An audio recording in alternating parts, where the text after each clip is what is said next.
The Order of Saint Benedict, also known, in reference to the color of its members' habits, as the Black Monks, is a Roman Catholic religious order of independent monastic communities that observe the rule of Saint Benedict. Each community within the order maintains its own autonomy, while the order itself represents their mutual interests. The terms Order of Saint Benedict and Benedictine Order are, however, also used to refer to all Benedictine communities collectively, sometimes giving the incorrect impression that there exists a generalate or mother house with jurisdiction over them. Internationally, the order is governed by the Benedictine Confederation, a body established in 1883 by Pope Leo XIII as a brief summum semper, whose head is known as the abbot primate. Individuals whose communities are members of the order generally add the initials OSB after their names.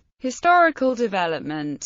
The monastery at Subiaco in Italy, established by Saint Benedict of Nursia, circa 529, was the first of the dozen monasteries he founded. He later founded the Abbey of Monte Cassino. There is no evidence, however, that he intended to found an order, and the rule of Saint Benedict presupposes the autonomy of each community. When Monte Cassino was sacked by the Lombards about the year 580, the monks fled to Rome, and it seems probable that this constituted an important factor in the diffusion of a knowledge of Benedictine monasticism. It was from the monastery of St. Andrew in Rome that Augustine, the prior, and his 40 companions set forth in 595 on their mission for the evangelization of England. At various stopping places during the journey, the monks left behind them traditions concerning their rule and form of life, and probably also some copies of the rule. Lerins Abbey, for instance, founded by Honoratus in 375, probably received its first knowledge of the Benedictine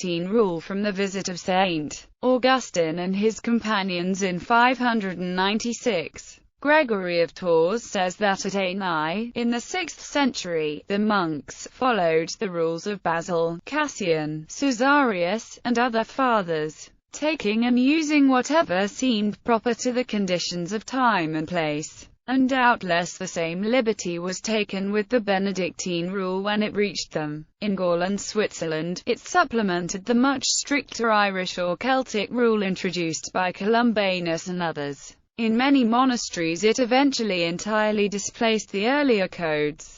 By the 9th century, however, the Benedictine had become the standard form of monastic life throughout the whole of Western Europe, excepting Scotland, Wales, and Ireland, where the Celtic observance still prevailed for another century or two. Largely through the work of Benedict of Anyana, it became the rule of choice for monasteries throughout the Carolingian Empire. Monastic scriptoria flourished from the 9th through the 12th centuries. Sacred scripture was always at the heart of every monastic scriptorium. As a general rule, those of the monks who possessed skill as writers made this their chief, if not their sole active work. An anonymous writer of the 9th or 10th century speaks of 6 hours a day as the usual task of a scribe, which would absorb almost all the time available for active work in the day of a medieval monk. In the Middle Ages, monasteries were often founded by the nobility. Cluny Abbey was founded by William I, Duke of Aquitaine in 910. The abbey was noted for its strict adherence to the rule of Saint Benedict. The abbot of Cluny was the superior of all the daughter houses, through appointed priors. One of the earliest reforms of Benedictine practice was that initiated in 980 by Romuald, who founded the Camaldolese community. England. The English Benedictine congregation is the oldest of the 19 Benedictine congregations. Augustine of Canterbury and his monks established the first English Benedictine monastery at Canterbury soon after their arrival in 597. Other foundations quickly followed. Through the influence of Wilfrid, Benedict Bishop, and Dunstan, the Benedictine rule spread with extraordinary rapidity. and in the north it was adopted in most of the monasteries that had been founded by the Celtic missionaries from Iona. Many of the episcopal sees of England were founded and governed by the Benedictines, and no less than 9 of the old cathedrals were served by the black monks of the priories attached to them. Monasteries served as hospitals and places of refuge for the weak and homeless. The monks studied the healing properties of plants and minerals to alleviate the sufferings of the sick. Germany was evangelized by English Benedictines. Willibrord and Boniface preached there in the 7th and 8th centuries and founded several abbeys. In the English Reformation, all monasteries were dissolved and their lands confiscated by the Crown, forcing their Catholic members to flee into exile on the continent. During the 19th century they were able to return to England, including to Selby Abbey in Yorkshire, one of the few great monastic churches to survive the dissolution. St. Mildred's Priory, on the Isle of Thanet, Kent, was built in 1027 on the site of an abbey founded in 670 by the daughter of the first Christian king of Kent.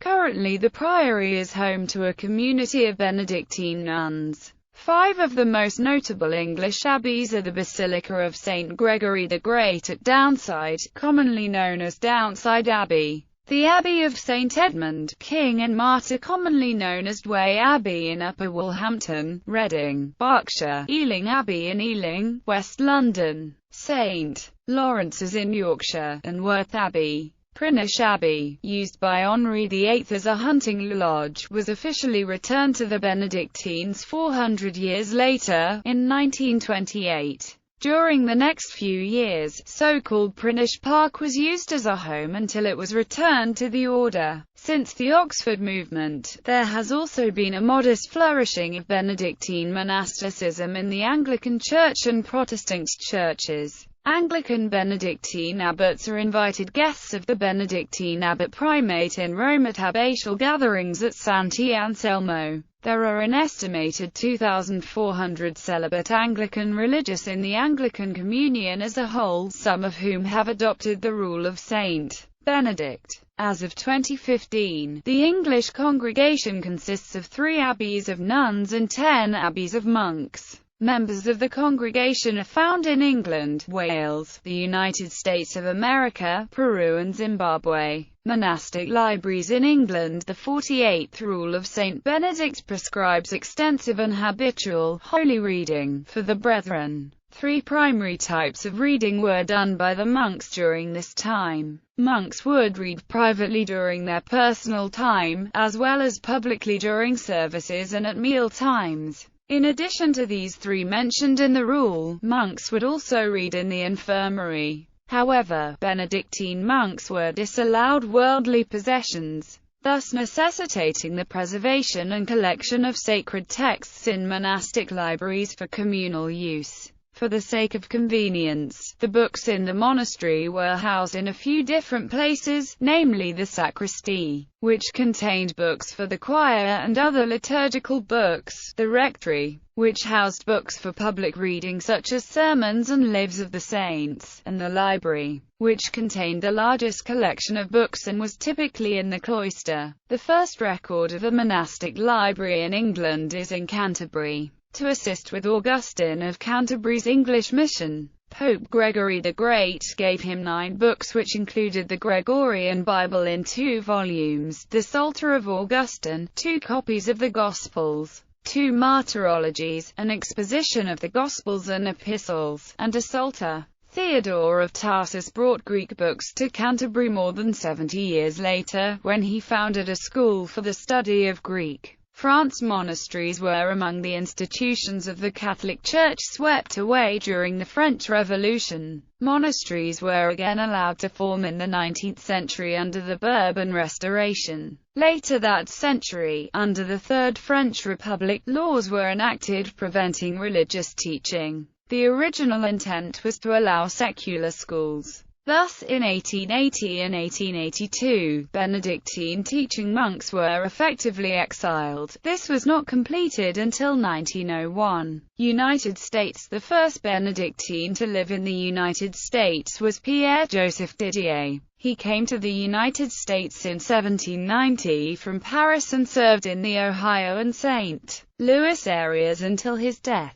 The first actual Benedictine monastery founded was St. Vincent, located in Latrobe, Pennsylvania. It was founded in 1832 by Boniface Wimmer, a German monk, who sought to serve German immigrants in America. In 1856, Wimmer started to lay the foundations for St. John's Abbey in Minnesota. By his death in 1887, Wimmer had sent Benedictine monks to Kansas, New Jersey, North Carolina, Georgia, Florida, Alabama, Illinois, and Colorado. Wilmer also asked for Benedictine sisters to be sent to America by St. Walburg's convent in Eichstätt, Bavaria. In 1852, St. Benedict Riep and two other sisters founded St. Mary's in Pennsylvania. Soon they would send sisters to Michigan, New Jersey, and Minnesota. By 1854, Swiss monks began to arrive and founded St. Meinrad's Abbey in Indiana, and they soon spread to Arkansas and Louisiana. They were soon followed by Swiss sisters.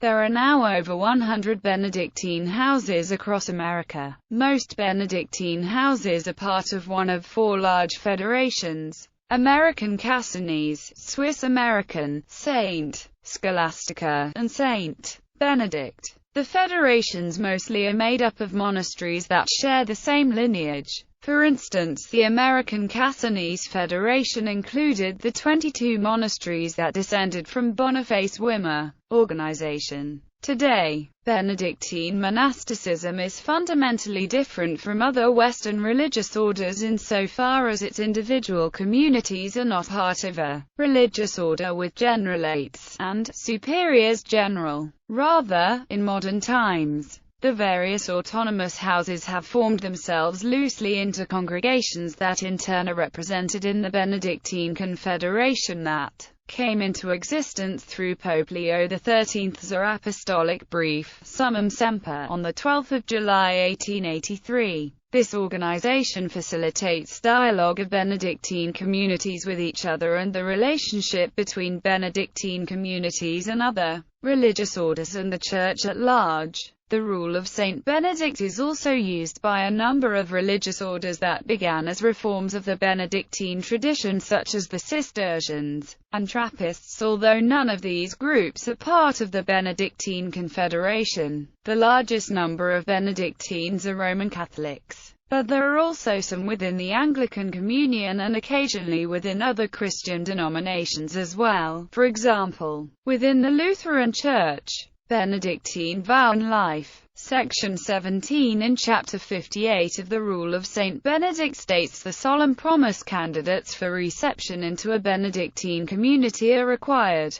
to make a promise of stability, conversationorum and obedience. This solemn commitment tends to be referred to as the Benedictine vow, and is the Benedictine antecedent and equivalent of the evangelical counsels professed by candidates for reception into a religious order. Much scholarship over the last 50 years has been dedicated to the translation and interpretation of Conversationorum. The older translation, Conversion of Life, has generally been replaced with phrases such as conversion to a monastic manner of life, drawing from the Vulgate's use of conversation as a translation of citizenship or homeland in Philippians chapter 3 verse 20. Some scholars have claimed that the vow formula of the rule is best translated as to live in this place as a monk, in obedience to its rule and abbot. Benedictine abbots and abbesses have full jurisdiction of their abbey and thus absolute authority over the monks or nuns who are resident.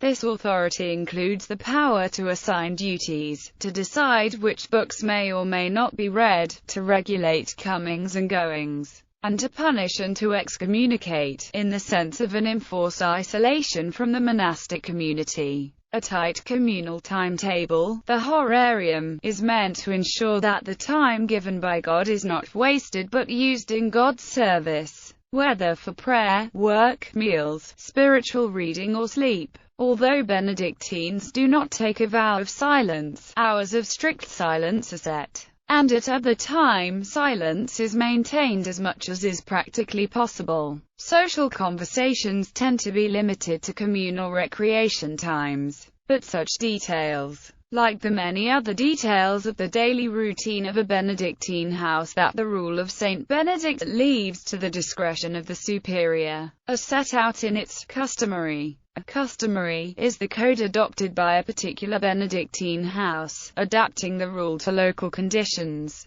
In the Roman Catholic Church, according to the nuns of the 1983 Code of Canon Law, a Benedictine abbey is a religious institute, and its members are therefore members of the consecrated life, while Canon Law 588(1) explains that Benedictine monks are neither clerical nor lay. They can, however, be ordained. Benedictine oblates endeavor to embrace the spirit of the Benedictine vow in their own life in the world. Famous Benedictines monks: popes Pope Gregory I, Pope Sylvester II, Pope Gregory VII, Pope Victor III, Pope Paschal II, Pope Gelasius II, Pope Celestine V, Pope Clement VI, Pope Urban V, Pope Pius VII, Pope Gregory XVI, Apostles and Missionaries: Augustine of Canterbury, Saint Boniface, Willibrord, Suitbert of Kaiserwirt, Rupert of Salzburg, Saint Sturm, Ansgar, Wolfgang of Regensburg, Adalbert of Prague, Gerard Sagredo, founders of abbeys and congregations and prominent reformers: Earconwold, Benedict Bishop, Ludwinus, Benedict of Aniana, Dunstan, Berno of Cluny, Oddo of Cluny, Majorless of Cluny, Odilo of Cluny, Bernard of Cluny, Peter the Venerable, Romuald, Robert of Molesme, Ulbric of Sato, Stephen Harding, Bernard of Clairvaux, William of Hersau, John Gualbert, Stephen of Aubazine, Robert of Arbrisel, William of Montevergine, Sylvester Gozzolini, Bernardo Tolomei, Laurent Bernard, Prosper Guéranger, Jean-Baptiste Muard, Boniface Wimmer, Maurice Walter, Martin Marty, Andreas Amrine, Lambert Baudouin, Senior, Margaret Slachter, SSS, scholars, historians, and spiritual writers: Jonas of Bobbio, Bede, Aldhelm, Alcuin, Rabanus Maurus, Pascasius Radbetis, Ratramnus, Walafried Strabo, Nocca Labio, Guido of Arezzo, Herman of Reichenau, Paul the Deacon, Hincmar, Saint Maurice of Peyrecourt, C.S., Peter Damian, Lanfranc, Anselm of Canterbury, Eadmer, Florence of Worcester, Simeon of Durham, Jocelyn de Brakelund, Matthew Paris, William of Malmesbury, Gervase of Canterbury, Roger of Wendover, Peter the Deacon, Adam Easton, Honoré Bonnet, John Lydgate, John Wethamstead, Johannes Trithemius, Louis de Blois, Benedict van Heften, Augustin Baker, Jean Mabillon, Antoine Augustin Calmet, Magnoel Diegelbauer, Marquard Hergot, Luigi Tosti, Jean-Baptiste François Pitre, Suitbert Baumer, Francis Aidan Gasquet, Fernand Cabral, Germain Morin, John Chapman, Cuthbert Butler, Maurice Nicolas Hughes Menard, Luc Duchery, Antoine Joseph Mega, Thierry Ruinart, François Lamy, Pierre Coustant, Edmond Martin, Ursin Durand, Bernard de Montfaucon, René Prospertassin, Bishops and Martyrs: Lawrence of Canterbury, Mellitus, Justice, Paulinus of York, Ludwinus, Odo of Canterbury, Bettine, Wilfred, Cuthbert, Joan of Beverley, Swithin, Ethelwold of Winchester, Edmund Rich, Abbot Suger, John Beach, Richard Whiting, Hugh Cook Farringdon, Sigebert Buckley, John Roberts, Gabriel Gifford, Alban Rowe, Philip Michael Ellis, Charles Wormsley, William Placid Morris, John Paulding, William Bernard Ullathorne, Roger Vaughan, Guglielmo Sanfelice d'Aquavilla, Joseph Pothier, John Cuthbert Headley, Domenico Serafini, Placidus Incalanga, 20th century Lambert Bodween, B.L., Alfredo Schuster, Bede Griffiths, Paul Augustin Mayer, Hans Hermann Grohe, Basil Hume, Rembert Weekland, Anselm Grun, Nuns Scholastica, Ethelfrith, Hilda of Whitby, Werber, Mildrith, St. Walpurga, Wulfrith of Wilton, St. Edith of Wilton, Hildegard of Bingen, Gertrude the Great, Teresa Forsards, Oblates Emperor Henry II, Francis of Rome, Joris Karl Huysmans, Romano Gardini, Dorothy Day, Walker Percy,